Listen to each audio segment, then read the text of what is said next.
안녕하세요. 먹장먹살의 진행자 써니 언니네 대표 김선희입니다. 안녕하세요. 키친 디렉터 민쿡입니다. 네, 반갑습니다. 네, 반갑습니다. 네. 오늘 또 주제는 네. 대박 식당 주인이 요리사보다 일반인이 많은 이유에 대해서 좀 말씀을 드리려고 합니다. 네.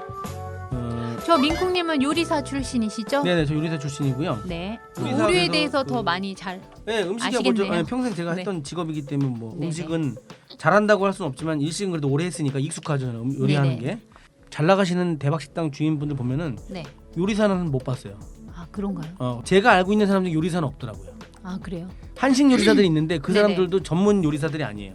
유명 셰프들은 제외해야 되겠죠. 유명 셰프들도 포함이 됩니다. 제외할 수 없습니다. 아, 그런가요? 하긴 그분들은 네. 이제 방송의 힘으로 뭐 떴을 수는 있겠네요. 계속 지속적으로 해가지고 20년 갈 것이냐 아니면 10년 이상 갈 것이냐에 대해서 생각한다면 네. 그분들도 이 얘기에서 벗어날 수 없어요.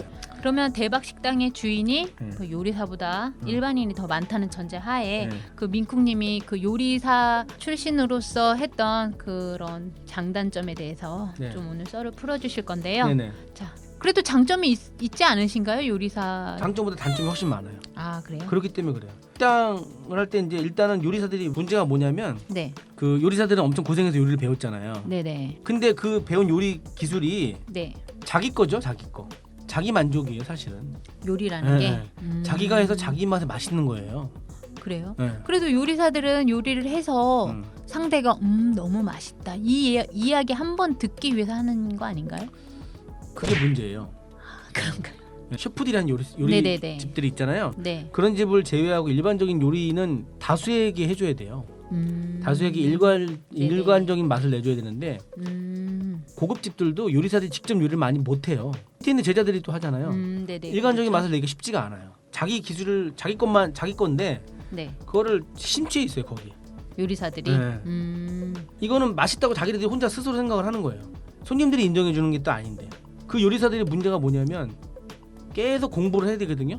요리사들 계속 그 손님이 원하는 트렌드에 맞는 음식을 연구하고 해야 되는데 네네. 그거를 연구할 시간이 없는 거예요. 요리사든 식당 오너든 공부를 계속 해야 될 이유가 뭐냐면 네. 그 안에서 그 자기가 일하는 업무 외에 시간을 가져야 된다는 거예요. 근데 그런 시간을 갖지 못해요. 그래서 자기 요리에 빠지기 때문에 일반인보다 식당을 성공하기 어렵다고 보는 거죠. 그러니까 손님이 고객이 필요한 먹고 싶은 음식을 해주는 게 아니라 네네. 내가 해주고 싶은 음식을 하는 게 첫 번째 문제예요. 아, 두 번째 뭐냐면 네네. 너무 맛에만 포커스를 둬요. 맛있으면 된다. 네. 내가 오너가 되는 순간 요리사로서의 생각을 사실 좀 버려야 된다고 저는 생각하거든요. 오너와 요리사는 직업이 다르다고 봐요. 두 가지를 간다는 거는 굉장히 힘든 일이고 자기가 혼자 요리를 가정집에서 한다고 가정집에서 음식을 하는 것처럼 혼자 요리를 한다면 네. 요리사로 사는 게 맞아요. 그런데 내가 식당을 한다면 네. 그건 요리사가 아니라 오너라는 거죠. 오너라면은 좀 더 그 밑에 있는 종업원들이 음식을 만들어줄 수 있도록 환경에 더 신경 쓰고 경영에 신경을 써야 되는데 네. 요리에 집중을 해버리면 안 된다는 거예요. 일반인보다 그 요리사가 실패하는 이유는 내가 이 음식을 진짜 엄청난 퀄리티로 만들겠다는 생각을 하는 거죠. 생활의 달인 뭐 이런 거 보면 셰프 수준의 요리사 겸 출신들의 사장님들이 나와서 네. 달인의 모습을 보여주잖아요. 제가 그렇게 하고 또 이제 방송에서 한번 뜨면 이제 또 대박집이 되고. 방송 저도 몇 번 찍어봤지만 네. 너무 만들어요. 아. 너무 만들어서 네네. 그 생활의 달인에 들어가는 그런 그 조리하는 과정도 네. 조리 도구라든가 복장을 보면 이게 정말 그 사람이 여태까지 계속 해왔던 건지 아니면 방송이 나오기 때문에 이걸 만든 건지를 알 수가 있어요. 아. 근데 대부분이 제가 볼 때는 만든 것들이 많아요. 물론 진짜도 있겠죠. 하지만 진짜는 그 사람도 절대 보여주지 않았을 거예요. 아니 제가 왜 이런 얘기를 하냐면 네. 방송에서 보여주는 그런 대박난 식당의 네. 기본은 식당 주인이 정말 온갖 정성을 들여서 만든 음식이다. 이거에 막 되게 많이 포커스를 두더라고요. 방송에서. 그래서 제가 지금 그거 한번 얘기해보고 싶은 거예요. 그 요리사는 분명히 거기 나와야 돼요. 네네. 손님이 원하는 것을 찾아내기 위해서는 주방에 오래 있으면 그걸 찾을 수가 없어요. 제가 해보니까. 왜냐면 맨날 음식만 만드는데 네네. 어떻게 손님의 마음을 읽겠어요. 네네. 손님은 거짓말 엄청 잘해요. 정말 정직한 거짓말쟁이에요. 네네. 두 가지를 다 안고 있어요. 그거를 손님한테 물어본다고 손님 맛있게 드셨으면 물어봤을 때 대답을 맛있어요. 뭐 별로 이런 말들이 네네. 정말인 것 같죠. 다 거짓말해 다. 그 중에 어떤 사람 정말 또 정말로 말을 하는 사람이 있어요. 네. 저 근데 그래서 안 물어 상처 몇 번 받아서 안 다 물어봐요. 근데 그걸 알고 보잖아요. 다 개인적인 입맛, 지 입맛이에요 다. 네네네. 근데 그걸 물어볼 필요가 없다는 거죠. 그건 객관적인 지표가 될 수가 없어요. 오너로서 실패하지 않기 위해서는 네. 자꾸 나와서 손님을 객관적으로 바라볼 수 있는 시각이 필요해요. 아, 네. 요리사들이 근데 그걸 못 한다는 거예요. 12시간 일을 하니까. 그리고 지금 왜 객관적으로 자꾸 나와서 보라고 말씀드리냐면요. 지금 네네. 식당이요. 네. 그냥 음식만 가지고 하기에는 너무 힘든 식당이에요. 힘든 세상이에요. 아. 식당을 하기 위해서 인문학도 공부해 지금. 제가 뭐 인문학을 인문학이랑 또 상관이 있나요, 식당이? 인문학을 공부해야만이 식당이 이해가 되는 거예요. 먹는 문화를 이해할 수 있다는 거죠. 아.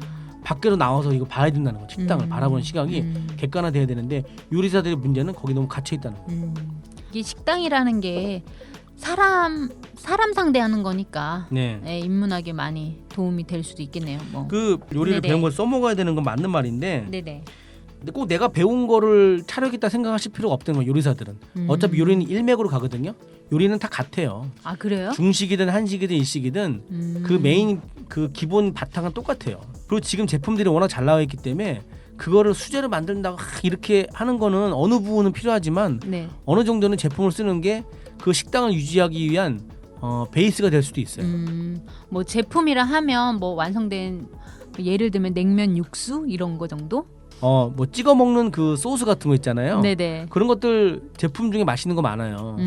그런 거 일일이 다 만들어서 하는 것도 좋죠, 물론. 네. 그런데 쓸데없는데 내 그 정열을 낭비할 필요 없어요. 제가 볼 때는 어느 정도는 제품도 쓰고 네. 꼭 필요한 핵심 같은 거는 네.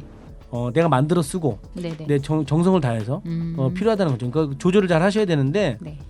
그런 시간까지 할애해서 주방에서 그거를 해서 내가 만약에 손님의 니즈를 못 읽는다면 네. 그건 실패했다고 보는 거죠. 그러니까 우리가 뭐 식당을 간소하게 해서 운영을 하려면 그 복잡한 그 프로세스를 좀 줄이라는 말씀 같아요. 그렇죠. 너무 다 가지려고 하면요. 네. 손에 쥐어지질 않더라고요. 제가 보니까 좀 버리셔야 돼요. 요리사들이 좀 생각해서 좀 버리셔야 새로운 것들을 또 받아들일 수가 있다고 저는 생각이 듭니다. 아, 네네.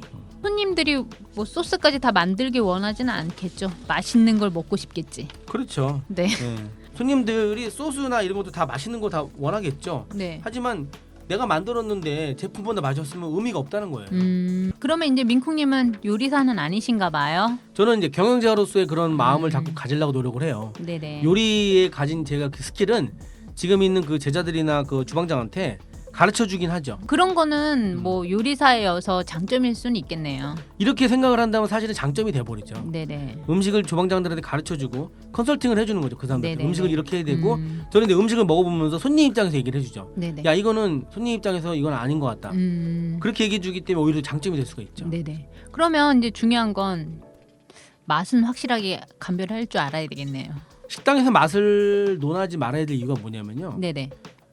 자동차가 굴러가냐 안 굴러가냐는 얘기를 하는 거예요. 아. 자동차를 지금 디자인을 말하고 있잖아요. 저희는 네네. 기능과. 아. 그런데 이 시점에서 자동차가 자동차가 잘 굴러가니라고 물어본다는 거죠. 맛있냐 없냐. 그런 얘기를 해서는 안 돼요. 그건 이제 자동차는 기본, 당연히 굴러가야 되는 거고 아, 네. 그게 얼마큼 스피드가 되느냐 아니면 네네. 디자인이 좋느냐 아니면 내부 옵션이 좋느냐에 대한 그런 얘기를 우리는 하고 있기 때문에 네네네. 음식 맛을 가지고 얘기해서는 안 된다는 거죠. 아, 그건 기본이라는 네네네네. 얘기시군요. 네, 네네, 그렇죠. 알겠습니다.